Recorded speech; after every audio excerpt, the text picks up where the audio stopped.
Bank के banking operation को आप अगर सिर्फ डिपॉजिट लेना और लोन देना समझ रहे हो तो आप बैंकिंग का सिर्फ सरफेस एरिया देख रहे हैं। एक्चुअली बैंकिंग का बेस है law, contract, rights and obligations.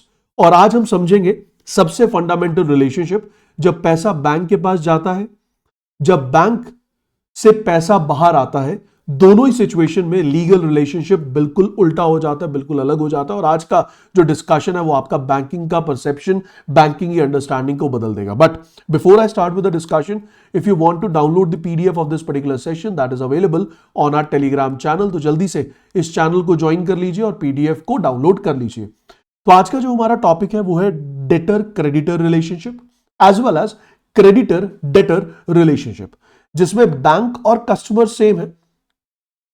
एक तरफ बैंक, दूसरी तरफ कस्टमर, लेकिन एक रिलेशन में बैंक डेटर है और कस्टमर क्रेडिटर, दूसरे रिलेशन में बैंक क्रेडिटर है और कस्टमर डेटर। देखते हैं इन दोनों टर्म्स का क्या मतलब है। अगर मैं पहले पॉइंट से बढ़ूं, डेटर क्रेडिटर रिलेशनशिप में जहां बैंक डेटर है या कस्टमर क्रेडिटर है, तो जब कस्टमर पैसा डिपॉजिट करता है, जब कस्टमर बैंक में सेविंग अकाउंट ओपन करता है, एफडी बनाता है, करंट अकाउंट में पैसा रखता है, उस मोमेंट पे एक कॉन्ट्रैक्ट क्रिएट होता है लॉ के अकॉर्डिंग। बैंक ने कस्टमर से पैसा लिया, बैंक ने प्रॉमिस किया कि डिमांड पर पैसा वापस करूंगा, इसीलिए बैंक को डेटर कहा जाता है, जिस पर हम ये भी कह सकते हैं जिसको आपने उधार दिया है या जो आपके लिए लायबल है। दूसरी तरफ कस्टमर क्रेडिटर है, जिसका पैसा आपके पास रखा गया। यह बहुत इंपॉर्टेंट है कि कस्टमर का पैसा बैंक के लॉकर में नहीं रखा जाता, वो बैंक का ओन फंड बन जाता है। क्योंकि जब आपने बैंक का अकाउंट खोला, बैंक में अकाउंट खोला, डिपॉजिट अकाउंट खोला और उसमें पैसा डिपॉजिट किया, तो वो पैसा बैंक का बन जाता है और बैंक उस पैसे को यूज करता है to earn profit. Unlike in case of locker, locker में आपका जो पैसा पड़ा है उसे बैंक छू भी नहीं सकता, उसे बैंक हाथ लगा भी नहीं सकता। अब डिपॉजिट का लीगल नेचर क्या है?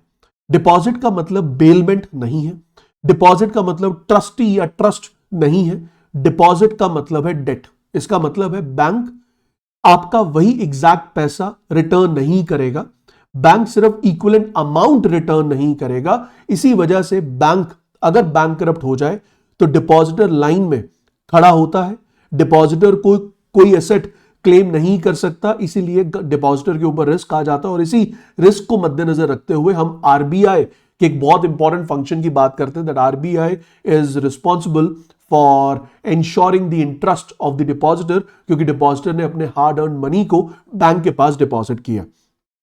तो इसमें अगर हम आगे बढ़े, बैंक का फ्री यूज ऑफ फंड क्या है?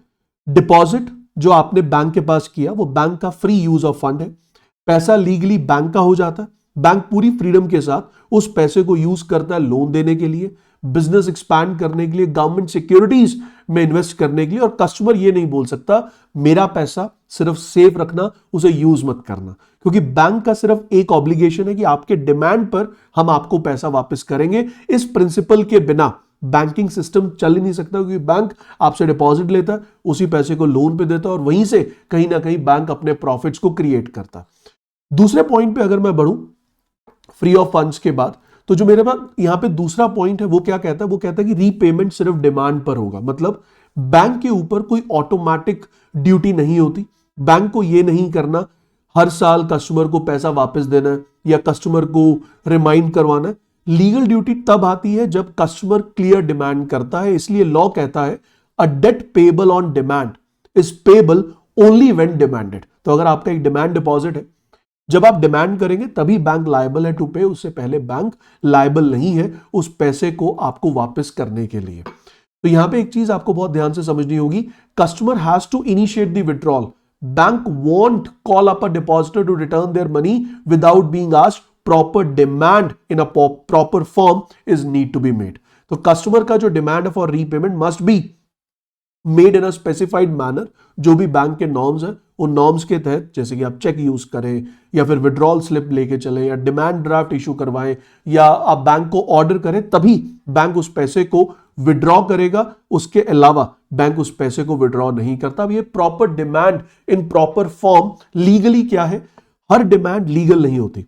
डिमांड लीगल होती है कब, या लीगल कही जाएगी कब? जब रिटर्न हो, ऑथोराइज्ड हो, बैंक के रूल्स के अकॉर्डिंग हो, जिसमें आप वैलिड मेथड्स को यूज करें, जैसे कि चेक, विड्रॉल स्लिप, डीडी या स्टैंडिंग इंस्ट्रक्शन। इनवैलिड का मतलब अगर मैं कहूं कि आपने बैंक को बोल दिया लाओ मेरा पैसा दो, इट्स इनवैलिड डिमांड। बैंक बंद होने के बाद आपने कहा मेरा पैसा दो, इनवैलिड डिमांड। कोई थर्ड पर्सन बिना अथॉरिटी के कहे माधव के अकाउंट से पैसा दे दो, इनवैलिड डिमांड। ये रूल बैंक को प्रोटेक्ट करता है और बैंक को प्रोटेक्ट करने के साथ साथ सिस्टमैटिक बैंकिंग को भी इंश्योर करता है। अब अगर हम आगे बढ़े और अगले पॉइंट पे जाएं, तो ये जो ओरल डिमांड्स है, जैसे कि मैंने आपको बताया, they are not considered as a legal demand, they will not be taken up as a legal demand for withdrawal of the funds. Depositor एक अनसिक्योर्ड क्रेडिटर है। Yes, it's a harsh truth.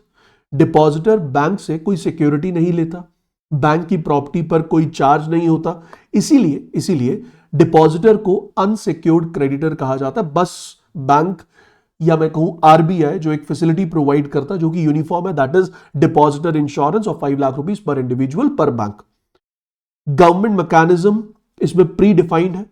Bank का दिया हुआ collateral यहां पे involve नहीं है, या बैंक कोई कोलैटरल नहीं देता जिसको आप बेचकर कल को अपना पैसा रिकवर कर पाए। अगर कल को बैंक डूब गया तो उस केस में आपका पैसा आपको नहीं मिलेगा। उस केस में सिर्फ और सिर्फ जो DICGC ने बैंक के ऊपर एक नॉर्म लगाई है that you have to get your public deposit insured and up to 5 lakh rupees per individual per bank insurance of the fund will be given. बस उतना ही पैसा आप क्लेम कर पाएंगे, इससे ज्यादा पैसा आप क्लेम नहीं कर सकते। अब बात आती है लिमिटेशन पीरियड डिमांड से स्टार्ट कब होता है, कैसे होता है। तो ये सबसे ज्यादा कॉन्सेप्चुअल और एग्जाम ओरिएंटेड पॉइंट है। नॉर्मली लोन में लिमिटेशन डिस्बर्समेंट से स्टार्ट होता है, लेकिन डिपॉजिट में टाइम से नहीं डिमांड से स्टार्ट होता है। फॉर एग्जाम्पल, आपने एफडी बनाई, 25 साल तक का क्लेम नहीं किया। अगर आपने 25 साल तक उस एफडी को क्लेम नहीं किया, आज बैंक गए मेरा पैसा दो, तो बैंक ये नहीं कह सकता कि लिमिटेशन ओवर हो गया कि भैया आपने 3 साल की एफडी कराई थी 25 साल बाद क्यों आए हो। नहीं, आपका पैसा आप डिमांड कर सकते हो। तो लिमिटेशन कब स्टार्ट होगी? लिमिटेशन तब स्टार्ट होगी जब डिमांड हुई, बैंक ने रिफ्यूज किया, इसलिए डिपॉजिट कभी टाइम बार्ड या टाइम कॉन्टेक्स्ट में, टाइम लिमिटेशन कॉन्टेक्स्ट में नहीं दिया जाता। जो आपने पैसा डिपॉजिट किया है उस पैसे को आप जब चाहे कॉल कर सकते हैं। वो बात अलग है कि अगर आपने अपना पैसा 10 साल तक यूटिलाइज नहीं किया था, आपका मान लो सेविंग अकाउंट है, उसमें कोई ट्रांजैक्शन 10 साल की नहीं हुई, वो अनक्लेम्ड अकाउंट बन गया और अनक्लेम्ड के बाद वो आरबीआई के पास चला गया। अब बैंक के पास गए, बैंक के पास आपने जाकर डिमांड रखी, बैंक वो पैसा आपको देगा, 10 साल तक का इंटरेस्ट बैंक देगा, उसके ऊपर के जितने साल है उसका इंटरेस्ट आरबीआई से मिलेगा और वो पूरा पैसा आपको चेक की मदद से दिया जाएगा और बाद में बैंक वही पैसा आरबीआई से क्लेम कर लेगा। That is a point. ठीक है जी। अगला पॉइंट आता है क्रेडिटर और डेटर रिलेशनशिप। अब कहानी बदल गई, जज्बात बदल गए। अब बैंक क्रेडिटर है, कस्टमर डेटर है। जब बैंक पैसा देता है, अब सिनेरियो उल्टा हो जाता है। जब बैंक लोन देता है, कस्टमर पैसा यूज करता है। लीगल रिलेशनशिप कहता है कि बैंक क्रेडिटर है और कस्टमर डेटर है। कस्टमर पर प्रिंसिपल रीपेमेंट, इंटरेस्ट पेमेंट और कॉन्ट्रैक्चुअल ऑब्लिगेशंस है कि जो भी आपका कॉन्ट्रैक्ट है उसमें जो भी चीजें लिखी है वो आपको फुलफिल करनी होंगी। उस कॉन्ट्रैक्ट में लिखे हुए हर एक पॉइंट को आपको फुलफिल करना होगा। Loan documents and securities a very important aspect of this particular discussion. Loan सिर्फ ट्रस्ट पर नहीं दिया जाता, जैसे कि हमने बैंक को डिपॉजिट दिया था, बिल्कुल उसी तरह बैंक हम पे ट्रस्ट करके लोन नहीं देता। बैंक कहता है कि अगर आपको हमसे लोन चाहिए तो आपको एक लोन अग्रीमेंट साइन करना होगा, एक प्रॉमिसरी नोट साइन करना होगा, एक सिक्योरिटी डॉक्यूमेंट साइन करना होगा और बैंक यूजुअली लोन के बदले में आपसे मांगता है कोलैटरल, यानी कि आपकी असेट को बैंक या तो मॉर्टगेज करता है या हाइपोथेकेट करता है या फिर प्लेज के फॉर्म में अपने पास रखता है। डिफॉल्ट होने पर बैंक लीगल एक्शन लेगा, सारफेसी एक्ट के जरिए या फिर DRT सूट के जरिए, रिकवरी सूट के जरिए बैंक अपने पैसे को रिकवर करने की कोशिश करेगा। और ये जो आपकी असेट है, इस असेट को बेचकर बैंक अपने फंड्स को रिकवर करेगा। ठीक है जी। अब अगर एक लोन जिसमें हम कह सकते हैं कि ओवरड्राफ्ट या क्रेडिट कार्ड अकाउंट, तो यहां पे भी there is a legal tie of creditor and debtor where bank is creditor, customer is debtor. The bank money is now the customer's hand, opposite of the deposit situation. The transition to other rules aside from the straightforward deposit and loan scenarios above, bank engage in many other transactions as well. तो इतना ही नहीं कि bank सिर्फ आपको deposit देगा, loan देगा, इतना ही नहीं, उसके साथ साथ बैंक और भी बहुत सारे आपको फैसिलिटीज प्रोवाइड करता है, जिसमें बैंक ट्रस्टी बनता है, बेली बनता है, एजेंट बनता है, इंडेमनिफाइड पार्टी बनता है, लेसर बनता है। और बैंकिंग और बैंक और कस्टमर का जो रिलेशनशिप है in the banking operation, it is very dynamic in nature. अगर मैं इसे कंक्लूड करूं आज के डिस्कशन को, तो मैं ये कहूंगा जब डिपॉजिट की बात आएगी तो bank debtor, customer creditor, demand required है, कोई सिक्योरिटी नहीं दी जाएगी और लिमिटेशन स्टार्ट होगी ऑन डिमांड। लोन के केस में बैंक क्रेडिटर है, कस्टमर डेटर है, सिक्योरिटी इन्वॉल्व है और लीगल रिकवरी करने की फैसिलिटी अवेलेबल है। तो बैंकिंग का गोल्डन रूल आप याद रखिएगा, पैसा बैंक के पास गया बैंक डेटर है, पैसा बैंक से आया बैंक क्रेडिटर है। अगर ये क्लियर है तो बैंकिंग लॉ का फाउंडेशन मैं मान के चलता हूं कि आपके दिमाग में बिल्कुल क्लियर है। तो अगर आप चाहते हैं और भी मेरी वीडियोस को फॉलो करना, देखना, तो इस चैनल को सब्सक्राइब कर लीजिए यूट्यूब चैनल को, और हमारे टेलीग्राम चैनल को ज्वाइन कर लीजिए to download the PDF of the same. Good luck, take care, see you soon.